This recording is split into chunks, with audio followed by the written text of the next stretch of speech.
More spring questions here. Penn State, most obvious question in the world. What are you going to be at wide receiver?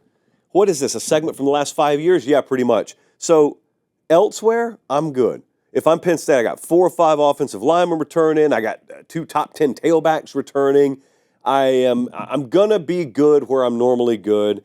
I'm losing Tyler Warren, but in the net, I'm going to be okay, I think. Except that the last 2 seasons, at the end of the season, I've lost my top wide receiver to the portal, and I just did again.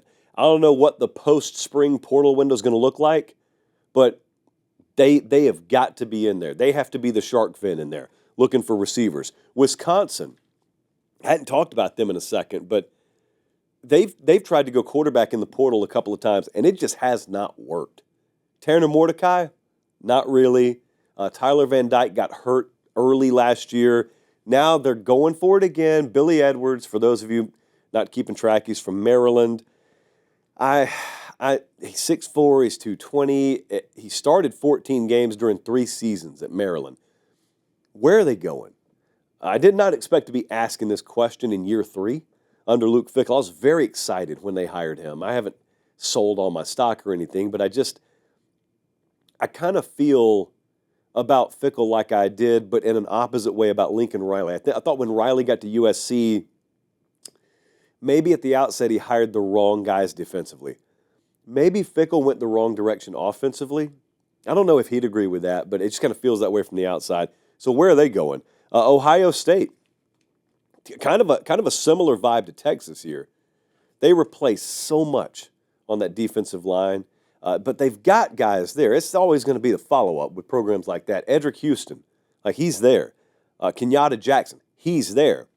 Just because they hadn't put up All-American stats doesn't mean they can't. It's because there have been studs in front of them, so they hadn't been pressed into duty yet. The offensive line's interesting, too, because they got 4 starters gone there. You always get benefit of the doubt because you're Ohio State. You get benefit of the doubt because you're Texas. Ironically, look who they play in week 1. And that's not a preseason game, kids. We don't have that in college football. Texas in Columbus, Ohio for week 1. What about the University of Iowa? Let me cut in really quick and ask, look, prayer hands, please subscribe to the channel if you haven't already. And if you think you're subscribed, check and make sure. Over 50% of you aren't. It's free, it doesn't sign you up for anything, and it helps us keep the show free, college football year-round, the way God intended it. All right, back to the clip. Quarterback this year, does anyone know? Does anyone know? Does anyone know who transferred from South Dakota State to Iowa? Actually, knowing our audience, several of you probably know. Mark Gronowski, what do we expect there?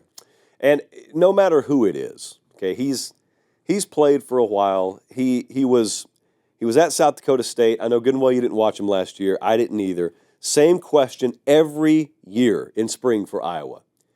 Is there a chance that we get incrementally better offensively? Because I know what we have on the other side.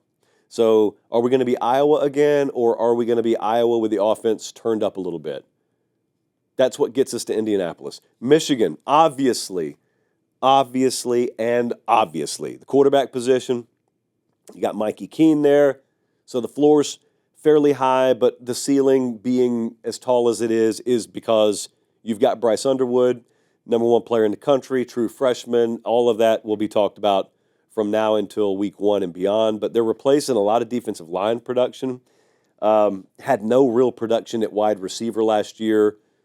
So that's a couple of the things that I'll watch at Michigan. That quarterback thing, that's going to be one of the stories of college football. And at Oregon, you know how for a long time with the power programs out there, you've gotten yourself into the habit of saying, oh, they don't rebuild, they just reload.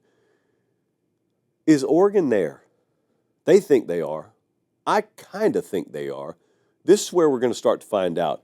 They are not in the top 100s in returning production on either offense or defense. But they got players all over the place, just kind of unproven. Dante Moore, starting at quarterback for him. I think a lot of him. I think a lot of his potential. There are a lot of names that I think a lot of. They just have to prove it there. Oregon's kind of worked themselves into the spot where they get benefit of the doubt from me on this, But that's kind of what it's kind of in totality the question I'm asking about them. Are they like closer to a team that fluctuates wildly, or is it going to be more like a Georgia or more like an Ohio State, more like a Bama under Saban, where even though you didn't know the names in spring, you just kind of knew they're good for 10 wins plus? Is that Oregon? I think it is, but we're going to start to find out.